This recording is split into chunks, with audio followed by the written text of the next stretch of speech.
Alrighty hosses, welcome back, and in this video I am going to show you how to set up and connect to a server somewhere else in the world.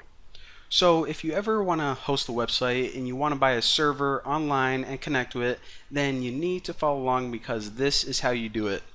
And I'm going to show you guys a technique called SSH and how to set up SSH keys, and these are a lot better and a lot safer than using just a regular plain text password, because passwords, if you use that to log into your server, they can be cracked. I mean, someone can guess them and hack into your server, but with SSH, and I'll show you guys exactly how to set it up, it's pretty much impossible to crack.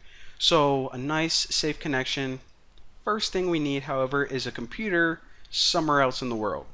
Now, there are a bunch of different websites. My favorite is DigitalOcean. They're super cheap, and I hate sounding like I'm a salesman or something, but I posted an affiliate link below, and I never post affiliate links because I just think they're like kind of cheesy. I never posted one before, but I noticed that with DigitalOcean, whenever you post it, then you guys, if you decide to sign up, you would get 10 bucks off.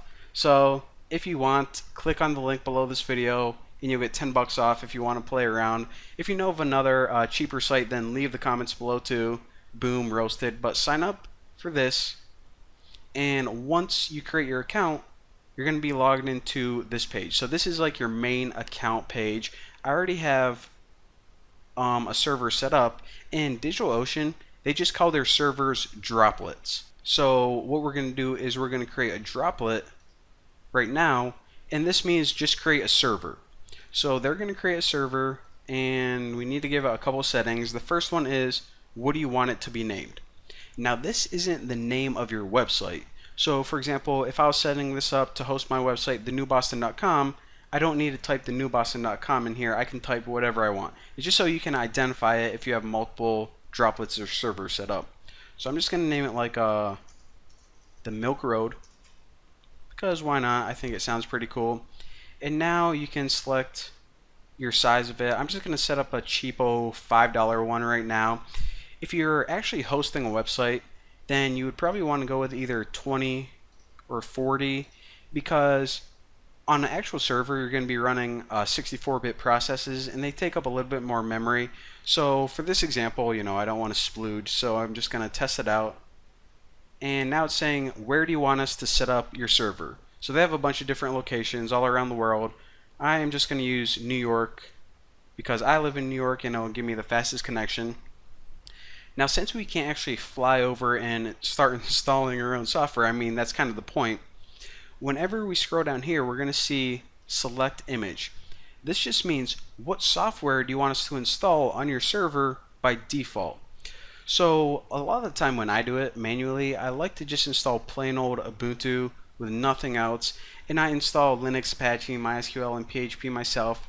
However, like I said, this tutorial we're just learning the basics, so I'm going to click Applications and click LAMP on 14.04.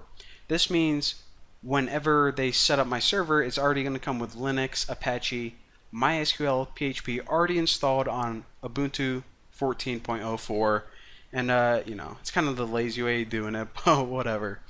Alright, so scroll down here, and since we didn't even learn about SSH keys yet, we won't add any of those and hit create droplet.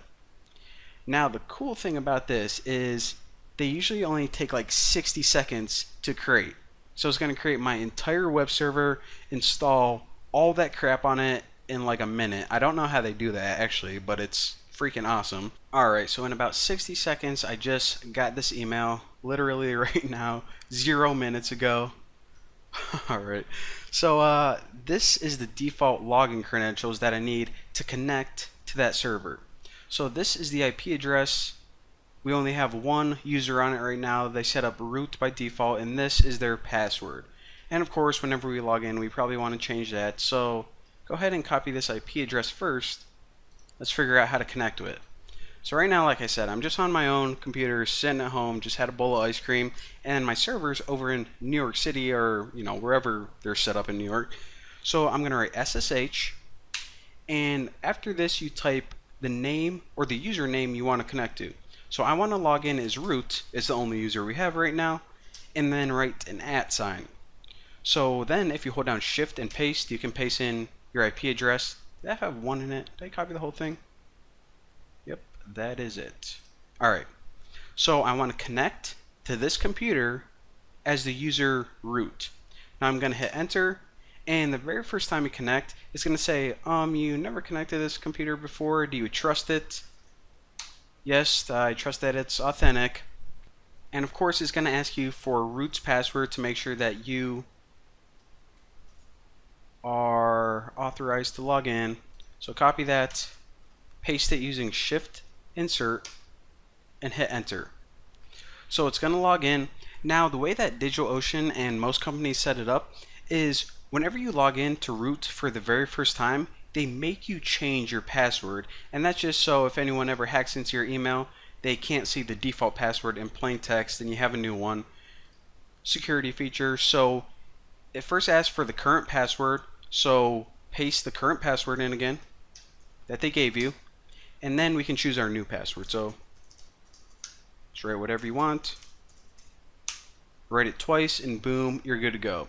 So now we are connected, and check this out. So if I just write like ls or write pwd, let me do the cd.ls. Look at this. So all of these files, they're not on my own computer. This is actually the server in New York City that we're connected to. And if we ever close out and log back in again, then we can log in using our new password. Pretty sweet. So that's the basics of how to set up a server and connect to it somewhere else in the world. And in the next video, since I'm getting kind of long on time, I'll show you guys how to set up SSH and teach you guys everything you need to know about it. It's going to be sweet. See you guys then.